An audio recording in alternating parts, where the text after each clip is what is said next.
தந்தை சொர்க்கத்தின் மத்திய வாசல் என்று ரசூலுல்லாஹி ஸல்லல்லாஹு அலைஹி வஸல்லம் அவர்கள் சொன்னார்கள். தந்தை ஒரு சொர்க்கத்துடைய மத்திய வாசல் தந்தை தான் அப்படின்னு ரசூலுல்லாஹி ஸல்லல்லாஹு அலைஹி வஸல்லம் அவர்கள் சொல்லி காட்டினார்கள். அப்படி என்று சொன்னால் சொர்க்கத்துக்கு நுழைகின்ற ஒரு வாசலாக தந்தையை ரசூலுல்லாஹி ஸல்லல்லாஹு அலைஹி வஸல்லம் உதாரணப்படுத்துகிறார் என்று சொன்னால் தந்தைக்குரிய அந்தஸ்தை இந்த ஹதீஸ் என்ன செய்கிறது, எங்களுக்கு உணர்த்துகிறது. ஒரு தந்தையுடைய பெருமதியை இந்த ஹதீஸ் உணர்த்துவதை நாம் என்ன செய்கிறோம், பார்க்கிறோம். அதே போல என் தந்தை எனக்கு உரிமை இல்லாமல், அவருக்கு உரிமை இல்லாமல் பணத்தை அதிகமாக என்ன செய்கிறார், என்னிடத்திலிருந்து எடுத்து விடுகிறார். ஒரு 1000 தான் கொடுக்கணும்னா 2000 என்ன செஞ்சிடறாரு, எடுத்து விடுகிறார் என்று ஒரு மகன் வந்து சொல்றாங்க.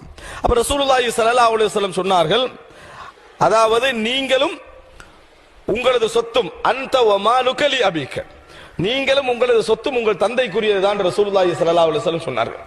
உங்கள் உருவாக்கத்துக்கும் தந்தை காரணம், உன் உழைப்புக்கு பின்னால் உள்ள முன்மாதிரிக்கும் தந்தை தான் என்ன காரணம். அந்த வமாலுக லி அபீக, நீங்களும் உங்கள் சொத்தும் தந்தைக்குரியதான் என்று ரசூலுல்லாஹி ஸல்லல்லாஹு அலைஹி வஸல்லம் அவர்கள் சொன்னார்கள் என்ற செய்தியை நாம் என்ன செய்கிறோம், பார்க்கிறோம்.